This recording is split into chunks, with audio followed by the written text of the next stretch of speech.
Hello car lovers driving the 2025 Nissan Kicks. This is the all-equipped SR Premium all-wheel drive that goes for $37,000. It's pretty darn good, actually. A little overview. The 2025 Nissan Kicks is a subcompact crossover that has been redesigned, not to be confused with the more basic Nissan Kicks Play.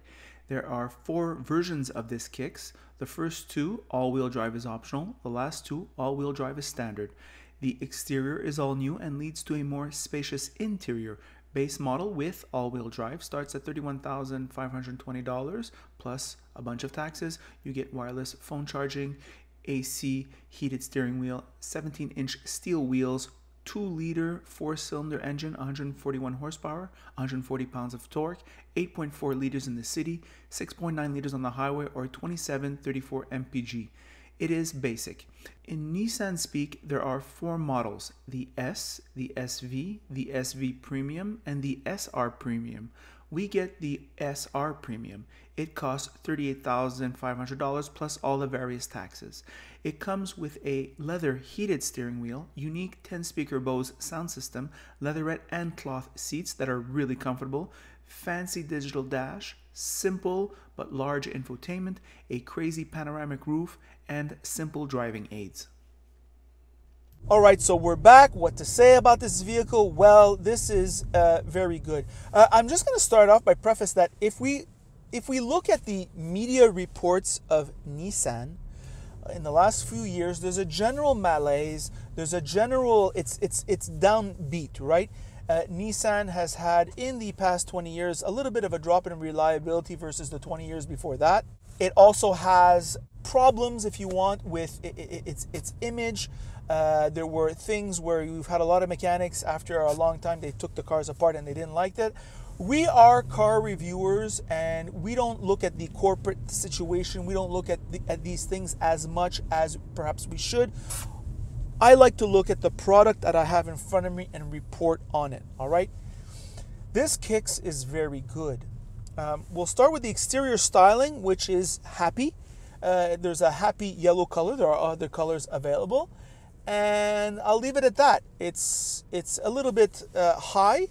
And, well, this translates well on the inside. Sitting here, I'm next to a RAV4 right here next to me. And I would say I'm not quite as high, but I'm feeling a certain height, all right? And I think one of the key things that people, when they want a crossover, this height increases their visibility, they feel more in command, and they feel more secure, that feeling of security too. So well played on Nissan on that level. Speaking of space management, this is one of the best. Sitting in front, plenty of room for myself. Ross and I aren't even rubbing elbows, and this is a subcompact. We're close, it's close. I can feel his elbow, like without touching it, let's just say. But that's still very good for this category. Plenty of room for my mansplaining position in front. These seats, Ross made the remark, they are above average. I would say in the category, they are probably the best. Excellent seats. Nissan makes good seats. It's underreported, and this is a great seat. Sitting behind myself, there's room for myself, which is totally appropriate for the category, and there is quite a decent trunk room. So very good on that crossover aspect of convenience, right? We want that the people buy crossovers, subcompact crossovers. They want it all, right? They want space, they want convenience, they want to feel they're in the truck, yet they want to pay car prices. And I think Nissan is delivering on that aspect. We're going to take, looking around here, this interior, the visibility, very good. I would say very good here, very good here, very good here. The rear 3/4, a little bit stuffy, but in the back too, very good. So this is a good element in terms of what Nissan is delivering. Nice panoramic roof. This is an added bonus here. Look at this. Is this a gloomy day? This is so gloomy. I mean, no one does gloomy days like Montreal, it seems. And this panoramic roof, letting the little bit of natural light there is outside in, really wonderful. Especially if you have rear passengers, it's going to be wonderful for them. Sitting in front here, climate control, they're controllable inside the infotainment, but there's also redundant control here at the bottom, very good. Big infotainment, big digital dash. This is what competing squarely head-on with the Koreans. So this Japanese company trying to do it all, hitting on all fronts, very good on that level. The Nissan driving aids are excellent. They're so easy to use. I enjoy using them.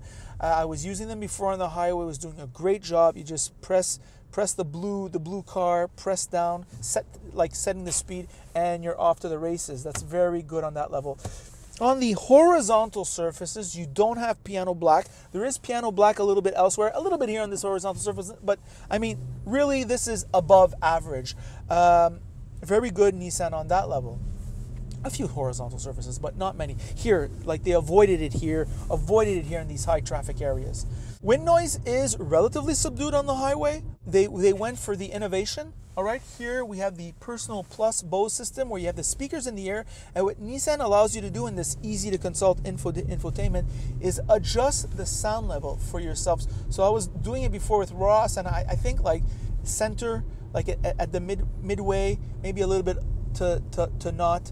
It was really creating, it was adding to the effect of quality. Now this is not really made for playing the music loud, like blasting it in your ears. It gets a little bit tiresome. However, at low to medium volume, those critical listening sounds where you are most of the time, all right, if you're listening to podcasts, if you're just listening to like music throwaway, you don't want to, you're at the end of your day and you're doing the daily grind home, you don't necessarily want a bunch of racket.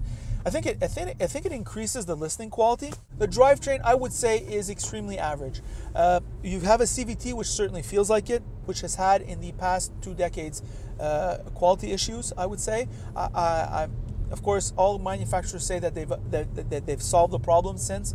Only time will tell. The engine seems to be okay. There's no turbo. There's not that much power, but I'm not power hungry. It does the job. It gets you out of 99% of the situations you will encounter on traffic. And that's what I have to say about this powertrain. Nissan never had, at least in the past 20 years, not really known for having awesome powertrains. It seems to be okay. I'm withholding judgment for the long term. I must say I have to give this Nissan Kicks a very strong grade because it just does everything so right at an attractive price. I just want to talk about the pricing. The base model's for $30,000. Base model Nissans have always been poorly equipped, and I think that doesn't jive with the Quebec buyer. I know I've already bought a base model of vehicles. Every single girlfriend, I'm 49 years old, every single girlfriend I've had, and of course when you have girlfriends or a actual intimately girlfriend, I always go with them when they go buy cars, right, and help them, or I counsel them. They have all bought base models, all right? So that's something I think, it's something that my girlfriend, she just bought a vehicle, and it's something that she queued on for buying a vehicle. So base model needs perhaps to feel a little bit less cheap, a little bit less plasticky, and that's the only thing I would say. However, if you just cough up a few more dollars, this is $37,000. This is supremely competitive, a must-shop option for this type of buyer, for the subcompact crossover buyer. I mean, it's just that good. So definitely super highly recommendable on the lease. If you're leasing, this is a must test drive for sure. All right. If you are buying, well, I would still recommend it, except others have, other competitors may have better historic data in terms of reliability, and that's what I have to say about that. Just a last note on the driving dynamics. I would say that Nissan is in the range of the Subaru and Honda in terms of it's very easy to drive. I would say the steering feel is a little bit light. The brakes and brake feel and gas are pretty good. This is a very friendly vehicle to drive every day, and the driving aids and the qualities I mentioned make it that much better. And those are my thoughts on the very, very good Nissan Kicks 2025. By the way, if you like this video, like it. If you don't like it, don't like it. And if you really like it, well then of course, you should subscribe. And that is it.